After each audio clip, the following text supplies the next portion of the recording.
This is Miss B Reads to You, where I read from a selection of the classics. Feel free to comment below with suggestions for future reading. Don't forget to like, comment, and subscribe in order to hear more. Volume 2, Chapter 17. Elizabeth's impatience to acquaint Jane with what had happened could no longer be overcome, and at length resolving to suppress every particular in which her sister was concerned, and preparing her to be surprised, she related to her the next morning the chief of the scene between Mr. Darcy and herself. Miss Bennet's astonishment was soon lessened by the strong sisterly partiality which made any admiration of Elizabeth appear perfectly natural, and all surprise was shortly lost in other feelings. She was sorry that Mr. Darcy should have delivered his sentiments in a manner so little suited to recommend them, but still more was she grieved for the unhappiness which her sister's refusal must have given him. His being so sure of succeeding was wrong, said she, and certainly ought not to have appeared, but consider how much it must increase his disappointment. Indeed, replied Elizabeth, I am heartily sorry for him, but he has other feelings which will probably soon drive away his regard for me. You do not blame me, however, for refusing him? Blame you? Oh, no. But you blame me for having spoken so warmly of Wickham. No, I do not know that you were wrong in saying what you did. But you will know it when I tell you what happened the very next day. She spoke of the letter, repeating the whole of its contents as far as they concerned George Wickham. What a stroke was this for poor Jane, who would willingly have gone through the world without believing that so much wickedness existed in the whole race of mankind, as was here collected in one individual. Nor was Darcy's vindication, though grateful to her feelings, capable of consoling her for such a discovery. Most earnestly did she labor to prove the probability of error and to seek to clear one without involving the other. This will not do, said Elizabeth. You never will be able to make both of them good for anything. Take your choice, but you must be satisfied with only one. There is but such a quantity of merit between them, just enough to make one good sort of man, and of late it has been shifting about pretty much. For my part, I am inclined to believe it all Darcy's, but you shall do as you choose. It was some time, however, before a smile could be extorted from Jane. I do not know when I have been more shocked, said she. Wickham's so very bad. It is almost past belief. And poor Mr. Darcy. Dear Lizzie, only consider what he must have suffered. Such a disappointment, and with the knowledge of your ill opinion, too, and having to relate such a thing of his sister.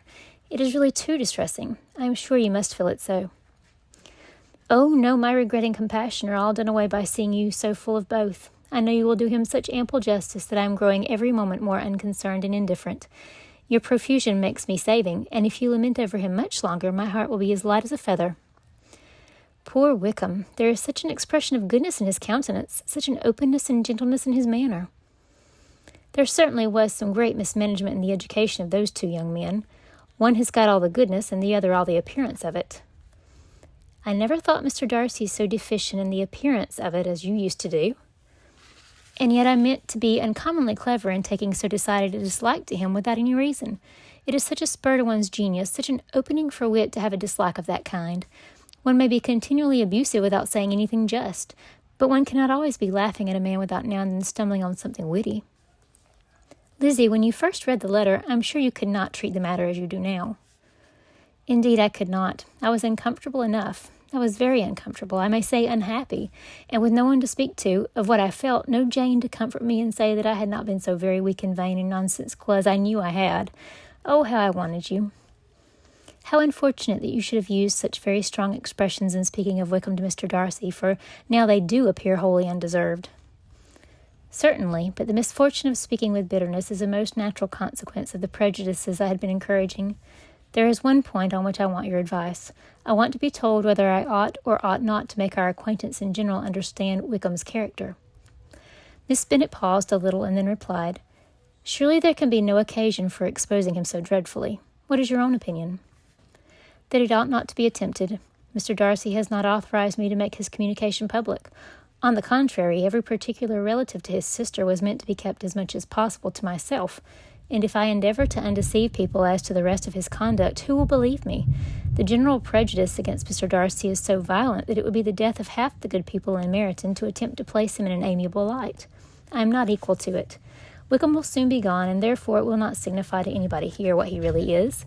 Some time hence it will be all found out, and then we may laugh at their stupidity in not knowing it before. At present I will say nothing about it. You are quite right. To have his errors made public might ruin him forever. He is now perhaps sorry for what he has done and anxious to re-establish a character. We must not make him desperate." The tumult of Elizabeth's mind was allayed by this conversation.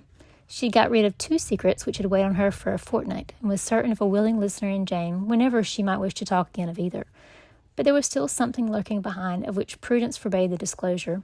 She dared not relate the other half of Mr. Darcy's letter, nor explain to her sister how sincerely she had been valued by his friend. Here was knowledge in which no one could partake, and she was sensible that nothing less than a perfect understanding between the parties could justify her in throwing off this last encumbrance of mystery. "And then," said she, "if that very improbable event should ever take place, I shall merely be able to tell what Bingley may tell in a much more agreeable manner himself. The liberty of communication cannot be mine till it has lost all its value." She was now, on being settled at home, at leisure to observe the real state of her sister's spirits. Jane was not happy. She still cherished a very weak, tender affection for Bingley. Having never been fancied herself in love before, her regard had all the matter of first attachment, and from her age and disposition greater steadiness than first attachments often boast. And so fervently did she value his remembrance, and prefer him to every other man, that all her good sense and all her attention to the feelings of her friends were requisite to check the indulgence of those regrets which must have been injurious to her own health and their tranquillity. "Well, Lizzie," said Mrs. Bennet one day, "what is your opinion now of this sad business of Jane's? For my part, I am determined never to speak of it again to anybody. I told my sister Phillips so the other day, but I cannot find out that Jane saw anything of him in London. Well, he is a very undeserving young man, and I do not suppose there is the least chance in the world of her ever getting him now. There is no talk of his coming to Netherfield again in the summer, and I have inquired of everybody, too, who is likely to know. I do not believe he will ever live at Netherfield any more. Oh, well, it is just as he chooses. Nobody wants him to come, though I shall always say that he used my daughter extremely ill, and if I was her, I would not have put up with it. Well, my comfort is I am sure Jane will die of a broken heart, and then he will be sorry for what he has done." But as Elizabeth could not receive comfort from any such expectation, she made no answer. "Well, Lizzie," continued her mother soon afterwards, "and so the Collinses live very comfortable, do they? Well, well, I only hope it will last. And what sort of table do they keep?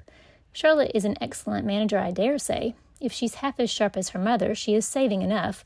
There's nothing extravagant in their housekeeping, I dare say." "No, nothing at all." "A great deal of good management depend upon it. Yes, they will take care not to outrun their income. They will never be so distressed for money. Well, much good may it do them, and so I suppose they often talk of having Longbourn when your father is dead. They look upon it as quite their own, I dare say, whenever that happens." It was a subject which they could not mention before me.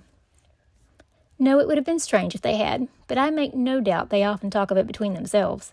Well, if they can be easy with an estate that is not lawfully their own, so much the better. I should be ashamed of having one that was only entailed on me."